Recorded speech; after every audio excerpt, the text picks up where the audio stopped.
வணக்கம்.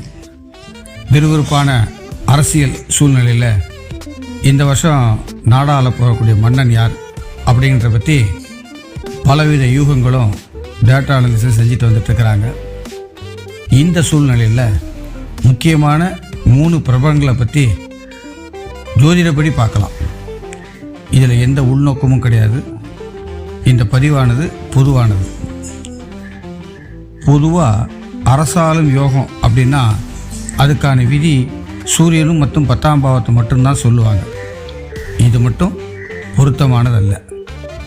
லக்ன பாவம், 6ஆம் பாவம், 9ஆம் பாவம், 10ஆம் பாவம், 11ஆம் பாவம், இதோடு சேர்த்து ராஜ கிரகமான சூரியன், குரு, சனி, அப்புறம் செவ்வாய், இதையும் சேர்த்து அலசி ஆராய்ந்து பலன் பார்க்க வேண்டியது அவசியம்.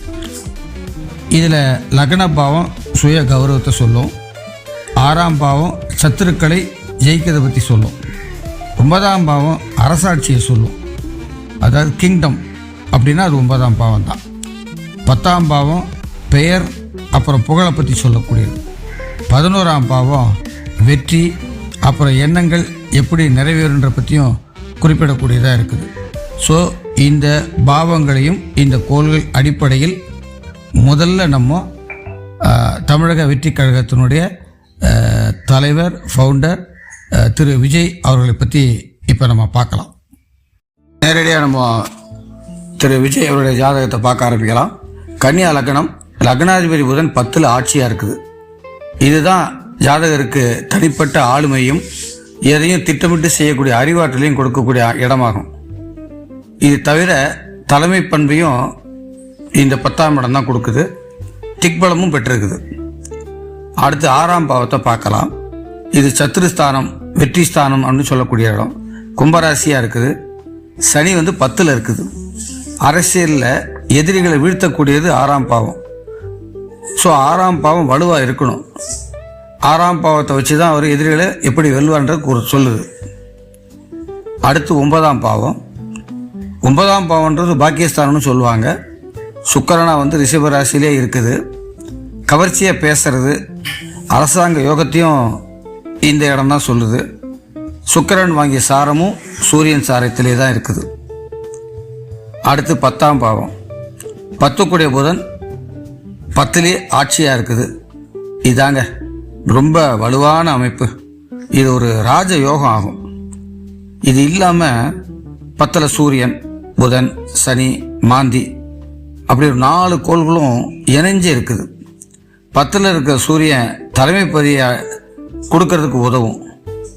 இது வேற யாரையும் தலைமையை ஏற்றுக்க ஒத்துக்கொள்ளாது. நான் தான் தலைமை, வேற யாருக்கும் இங்கே இடம் இல்லைன்னு சொல்லக்கூடிய 10ஆம் பாவம் ஆட்சி பெற்று திக்பலம் பெற்று சொந்த வீட்டிலே இருக்கார். அடுத்து 11ஆம் பாவம் லாபஸ்தானம் அப்படின்னு சொல்லுவாங்க. இதுதான் ஜனவசிய ஸ்தானமும் கூட, மக்களை கவரக்கூடிய ஸ்தானமும் இதுதான். இது கடக ராசியாக வருது. ராசிநாதன் சந்திரன் செவ்வாயோடு சேர்ந்து இருக்கார்.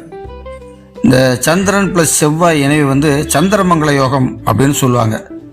இதுதான் மாஸ் சப்போர்ட், மக்களை தன் பக்கம் இழுக்கக்கூடிய ஆற்றலை கொடுக்கக்கூடிய அமைப்பாக இருக்குது. அடுத்து இந்த சந்திரமங்கல யோகம்னு சொல்கிறோம் இல்லையா, இந்த சந்திரமங்கல யோகம் என்ன பண்ணும்? சந்திரன் மனோகாரன், நமக்கு எல்லாத்துக்கும் தெரியும். மக்கள் தொடர்புக்கு அதிபதியே சந்திரன் தான். செவ்வாய் வசியம் அப்புறம் ஆற்றல், இதுக்கு தான் அதிபதி. இந்த 2 கிரகமும் லாபஸ்தானத்தில் போய், அதாவது 11ஆம் வீட்டிலே போய் இருக்குது. இதனால் இவர் ஜாதகப்படி என்ன ஆகுதுன்னா, மக்களுடைய ஆதரவும் ஈர்ப்பையும் இவருக்கு ஏற்படுத்தி கொடுக்குது. தேர்தல் நேரத்தில் இதுதாங்க இவருக்கு வாக்கு வங்கியாகவும் மாறுது. அப்புறம் இந்த சந்திரமங்கல யோகம், அதாவது லட்சுமி ஸ்தானம்னு சொல்லக்கூடிய இந்த அமைப்பு நல்ல ஒரு நிர்வாகத்தன்மையை ஏற்படுத்தி கொடுக்கும். ஒரு காரியத்தில் ஒரு முன்னெடுச்சார்னா எப்போதுமே பின்வாங்க மாட்டார். அதுக்கு காரணமும் இந்த யோகம்தான். தேர்தல் வியூகம் அமைக்கிறது, தொண்டர்களை வழிநடத்துறது, இக்கட்டான சூழ்நிலையில் குயிக்காக முடிவெடுத்து எப்படி சரி பண்ணுறது அப்படின்றதுலாம் பக்கபலமாக அந்த யோகம் இருக்குங்க.